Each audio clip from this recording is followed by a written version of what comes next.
Приветствую себя на канале, меня зовут Наталья. У меня будет сегодня видео абсолютно практичное.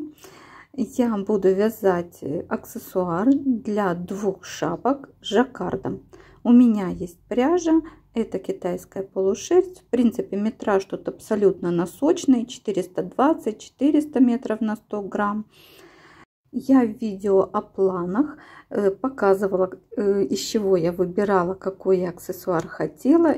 А теперь я покажу, на чем я остановилась. Это такой снуд, манишка. В общем, такая похожая горловина на худи. Это я так придумала, что у меня будет она вот что-то такое. Цвета будут эти, потому что я хочу, чтобы можно было носить с двумя шапками. Ну и начнем. Дело в том, что я уже вязала из такой пряжи шапку двойную с подкладкой. И я там набирала 144 петли. Значит, здесь я решила набирать точно так же, потому что мне надо было, чтобы голова влезла. И поэтому я взяла для расчета 144 петли. Это отличное число, оно делится на много количества чисел. Узор у меня раппорт в ширину состоит 16 петель. И это число также делится отлично на 16. У меня будет 9 раппортов. За основу я взяла горловину худи. Мне понравилось, что это хорошо защищает горло. Хорошенько стягивает ее, и в то же время можно и растянуть завязки. Плюс мне нравится, что там есть такая как бы круглая горловина. В общем, я все это буду делать. Видео я построю в виде влога. Мне нравится такой формат. Всю информацию по ходу дела я буду давать. Повторюсь, что пряжа у меня носочная. Это китайская полушерсть и бобинная носочная пряжа. Ее метраж 400-420 метров на 100 грамм. В жаккард я буду вязать спицами номер 2,75. Если бы я вязала без жаккарда, я взяла бы спицы 2,25. У меня сразу два цвета нить. Нижняя на большом пальце одного цвета и та, которая на указательном другого цвета. А набор абсолютно обычный. Просто вот сразу ввожу цвет прямо с набора. Набираю 144 петли и плюс 1 для смыкания в круг. И вяжу цветную полосатость. Одна петля синяя, другая рыженькая. 16 рядов. После того, как провязала 16 рядов, я начинаю соединять наборной край и открытые петли. Подцепливаю. Как раз в этой полосатости очень хорошо видно, где подцепить. То есть абсолютно нигде не собьетесь. Подцепливаю нить, одеваю. Ну, это не нить, это такая дужечка от наборного края. Одеваю на спицу и провязываю 2 вместе.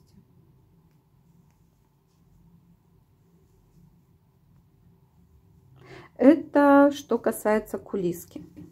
Забыла сказать, что в 12 ряду я делала 2 отверстия, как для пуговиц, для того, чтобы шнурочек туда затянуть. То есть сделала отверстие из 3 петель, дальше провязала еще 10 петель и опять сделала отверстие из 3 петель. И у меня появились 2 дырочки для того, чтобы шнурочек туда продевать. Дальше у меня пошел узор. Схема узора я вставляю.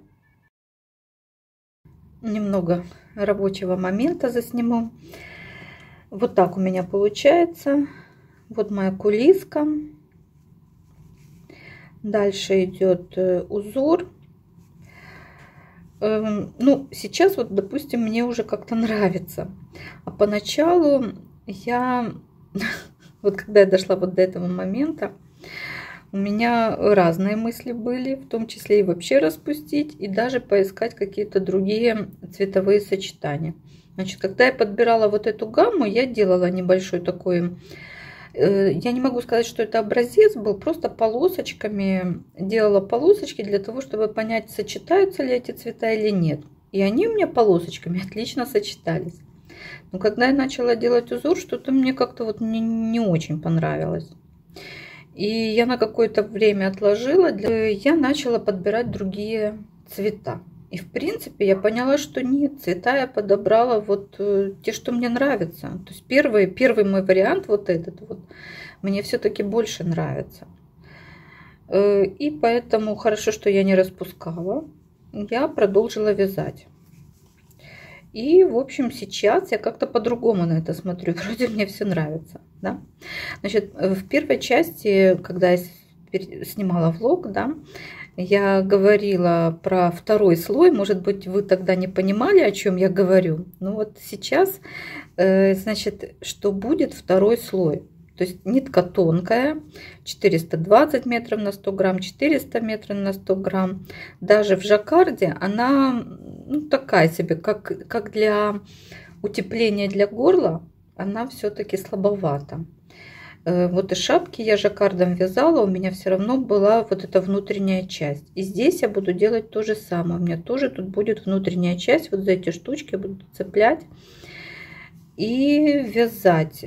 Будет ли это уже просто одинарная часть? Скорее всего, да. То есть уже без узора. Что я имею в виду? Я, например, в шапке в одной делала просто однотонную чехол, вот этот внутренний, а в одной шапке я тоже делала вот такими полосочками всю внутреннюю часть. То есть чехол второй, так, утепленный. И, в общем-то, мне тогда тоже понравилось. Как будет здесь, даже не знаю. Пока вяжу так. Ну, он здесь однозначно будет, даже потому, если бы я кулиску, допустим, не делала, вот такой двойной, я вот сейчас как бы думаю, надо было делать кулиску эту одинарную, можно было бы попробовать тогда и в один слой носить. Меня там девочки спрашивали, допустим, сколько по времени такое можно вязать. Ну, скажу так, если бы я вязала на продажу, я бы, к примеру, во-первых, выбрала бы более толще нить, для того, чтобы, ну, так было бы быстрее, да. Я бы вязала вот эту часть однотонной кулиску. Дальше шел бы узор. Ну, меньше петель надо было бы набирать, все. И не надо было бы делать вот эту внутренний чехол.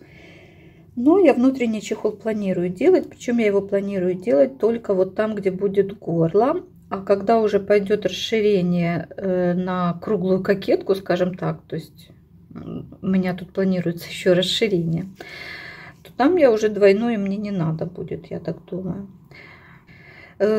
Сколько мне здесь вязать, я сама как-то в замешательстве, значит, немного, потому что, ну, где-то 12 сантиметров я точно буду вязать.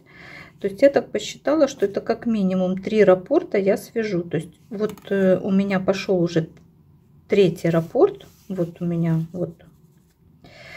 Ну, его я точно свяжу. Дальше будем смотреть, сколько мне тут надо будет. Так. Сначала, как я и говорила, у меня были там листья желуди.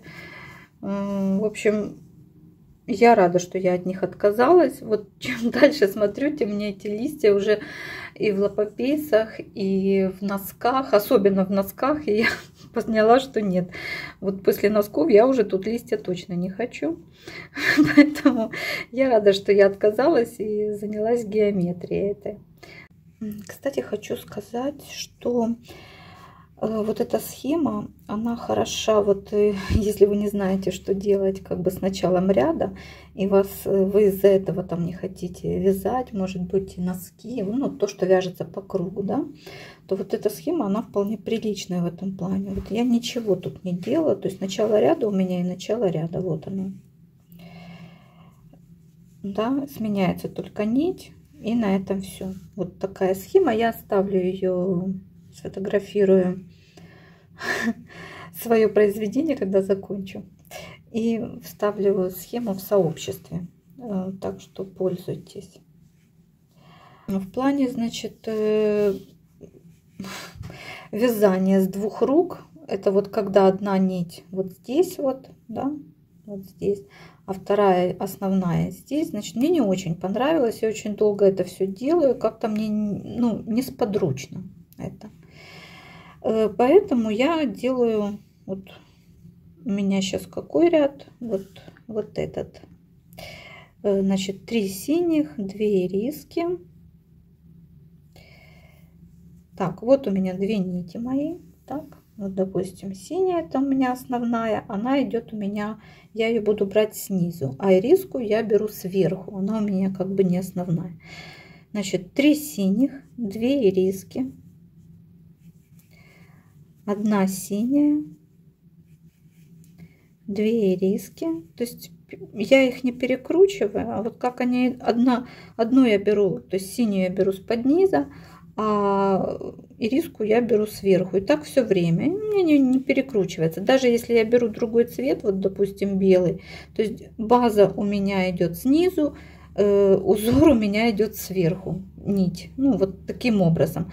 Но мне кажется, это такое чисто индивидуально, надо пробовать, кому что будет удобнее. Вот я попробовала, и у меня так получается как-то быстрее.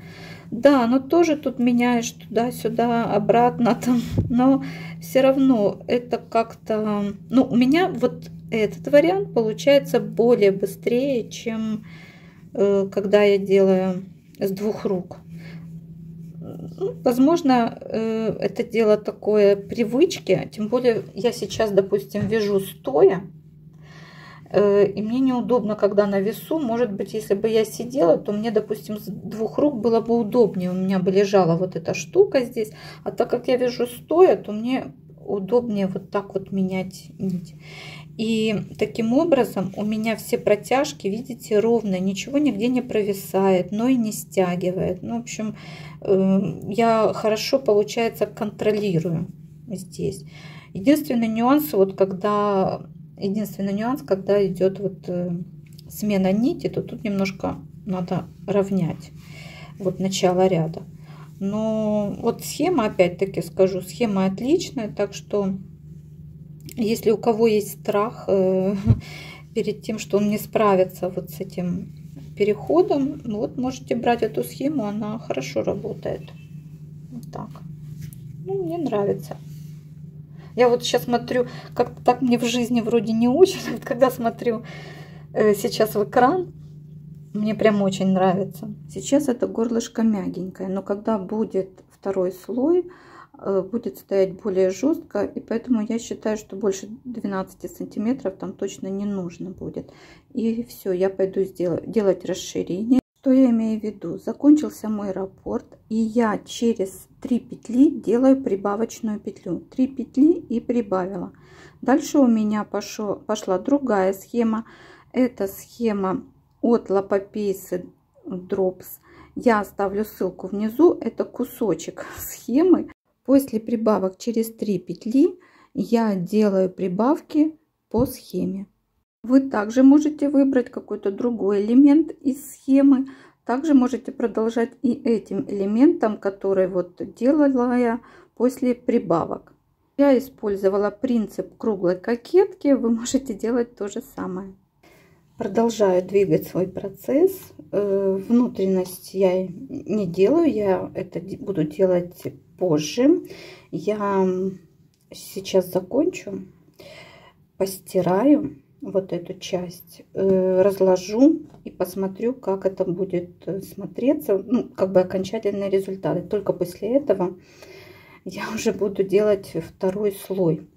Пока она будет сохнуть, я сделаю вот эту веревочку, которая внутри должна быть. Вот, попрячу кончики тоже потом, потому что как-то я не очень понимаю. Мне кажется, что я очень длинную сделала вот эту штуку. Хотя по схеме я думала, что я ее доделаю до самого конца, доделаю. Но вот когда я начала вязать, вот, как по мне, то вот здесь уже надо было и закончить. Но я дошла до того, как вот этот уголочек хотя бы закончится. И то есть у меня еще здесь есть продолжение узора, но я его буду заканчивать. Взяла для этого, я вяжу на спицах 2,75, а спицу для закрытия взяла 3,25 для того, чтобы не стягивалось ничего. И буду закрывать исландским способом. Для вот этой платочной вязки, платочного узора, по-моему, лучше всего подходит. Для закрытия я провязала 10 рядов платочным узором. Также меняю цвет нити. И потом закрываю исландским способом. И для этого я взяла спицу большего размера, для того, чтобы был край достаточно эластичный.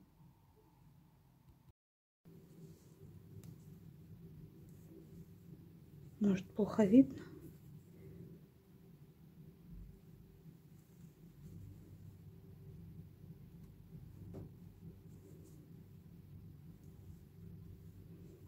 У меня доброе утро. Надеюсь, у вас тоже. Хочу показать, высохла. То есть я второй слой не делала, кончики еще не заправляла. Сейчас этим буду заниматься, но я постирала эту верхнюю часть для того, чтобы вязать нижнюю часть. То есть вот эту часть, которая будет внутри. Я буду за вот эти штучки подцепливать. И меньшего размера, то есть вязала на 2,75, возьму спицы 2,25, либо даже, знаете, я думаю, что может я возьму спицы 2,75, так и буду вязать, просто наберу меньшее количество петель. Такое, кстати, тоже может быть. Я уже мерила, мне все очень нравится. Вот уже связала, значит, шнурочек сюда. Я вязала здесь 4 петли в 2 нитки. Я вязала на спицах 3,5, и у меня здесь где-то до 90 сантиметров. Ну, мне кажется, что этого достаточно. Вот я так померила. Я еще не закрывала на всякий случай. Уже когда продену, тогда пойму, что все нормально. Ну вот я померила, что вот так будет, да. И вот тут вот для завязок. Ну, мне кажется, более чем достаточно. Бантики я ж не собираюсь там вязать. Это буквально узелок. Может быть, даже это много. Не знаю. Специально рядом положила осенние краски. Листья, шишки, да, вот. Ну и так как утро, пойду я пить утренний кофе вот с таким зайкой. Вот. Ну, вам хорошего дня.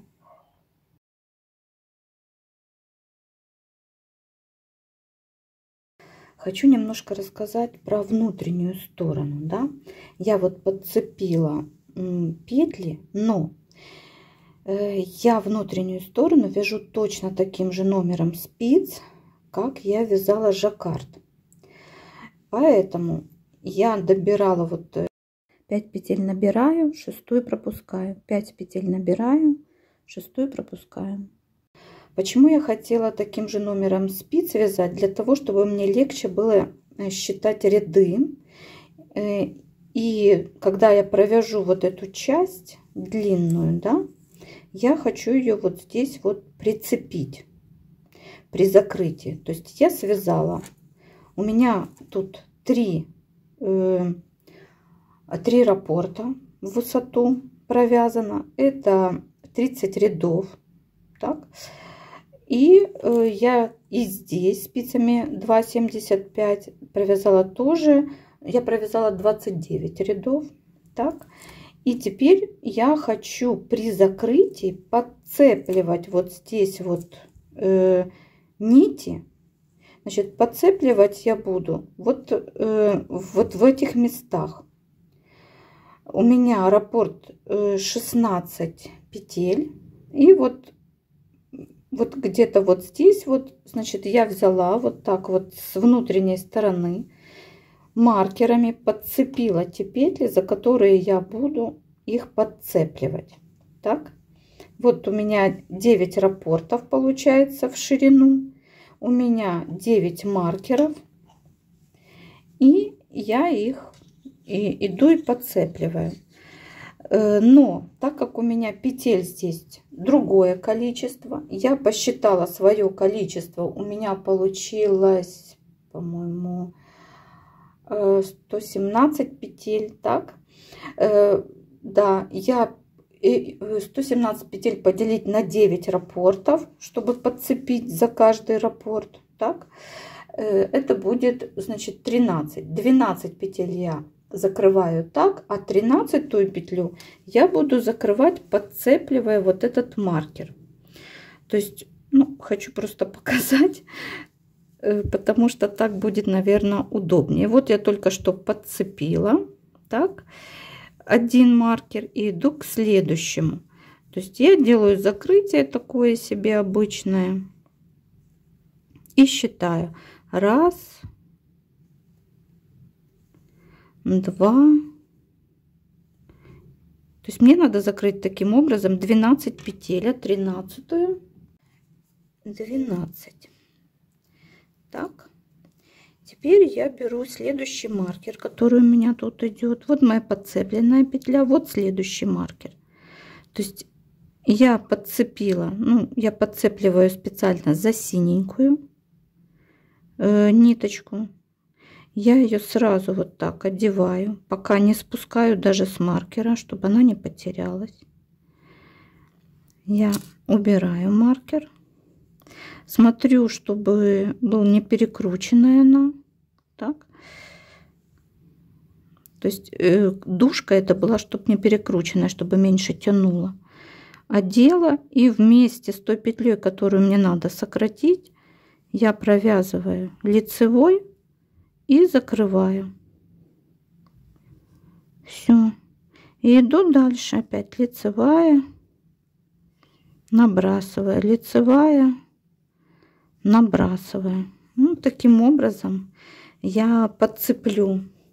Закрываю не тесно, потому что у меня здесь должно все одеваться на шею, вот через голову, и все, то закрываю свободно. Заволакиваю шнурочек вместе с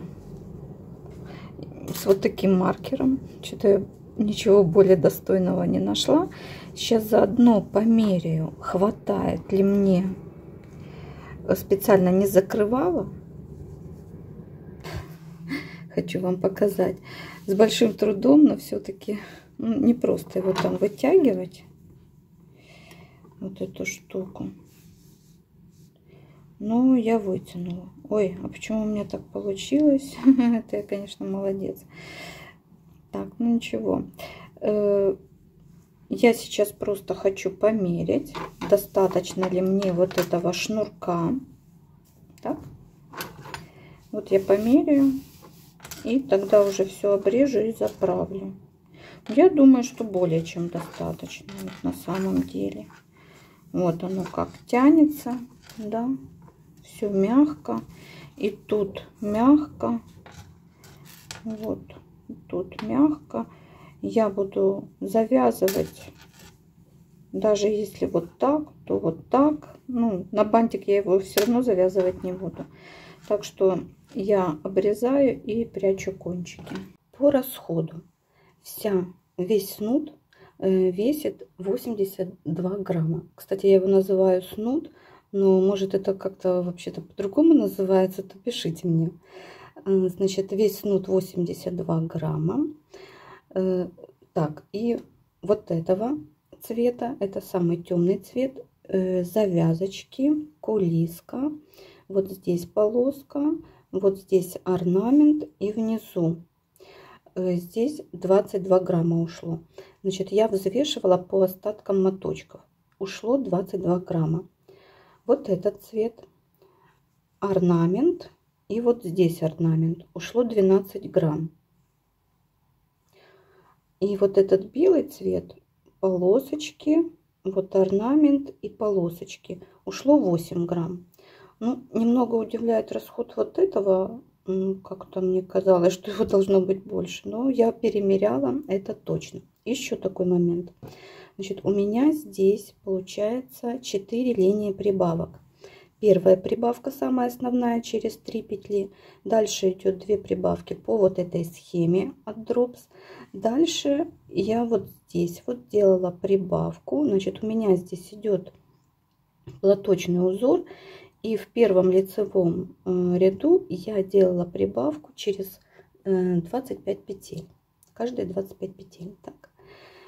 Для того, чтобы тут все было мягко. Но когда я вот так вот делаю, вот у меня вот тут именно по переду, по спинке такого нету, но по переду у меня вот так вот иногда загибается. И я думаю, что, ну, вообще-то достаточно широкая эта вещь. Я не могу сказать, что она маленькая. Но, возможно, мне не хватает, то есть мне мало вот, ну и вот эта ширина какая-то маленькая. Но, с другой стороны, возможно, мне надо было делать в каждой второй петле прибавку. Ну и дальше, соответственно, так. Но я переделывать ничего не буду. Еще такой момент, что возможно, еще такой, да. У меня здесь получается, я довязывала спицами 2,75 вот эту часть. И у меня вот здесь идет жаккард, он более плотный. А здесь идет он уже такой, ну, тоненький, во-первых, очень тоненько. И может быть еще этот вариант. То есть если бы я, допустим, довязала бы просто лицевой гладью здесь, так, и завернула, и подшила бы с той стороны, то, возможно, бы такого не было. Я буду носить, мне почему-то кажется, что под одеждой и под всем это все у меня разойдется, сядет по мне, и такого не будет. То есть постепенно это все пойдет, будет все отлично, потому что оно здесь очень все мягко. И, ну вот видите, вот так вот делаю, и оно вроде как заваливается. Но я не думаю, что будет с этим проблема. Я же говорю, под одеждой, я думаю, что у меня все это приляжется, и все будет мое. Если будет какой-то дискомфорт, ну, значит, есть возможность, в принципе, перевязать. И не торопитесь отключаться, будут фотографии.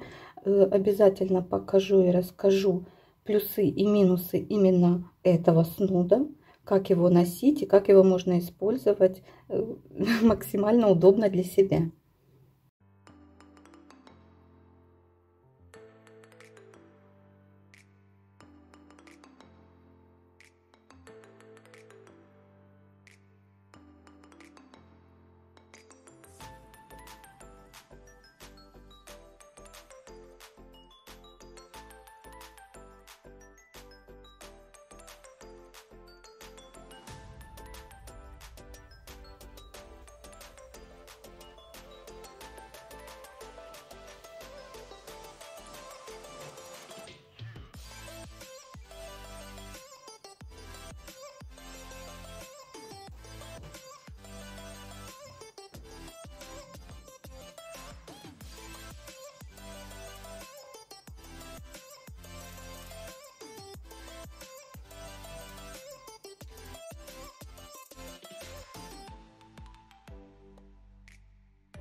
Так, покажу свою окончательную работу. Мне очень нравится то, что получилось. Вот, очень тепло, очень тепло. Вот эти штуки, я уже думала, ну вроде как они портят весь вид. То есть если бы их не было вот так вот носить, да, ну это так красиво было бы. А вот это вот как-то вроде лишнее, может сюда резиночку просто вставить и на этом закончить, да, или цвет.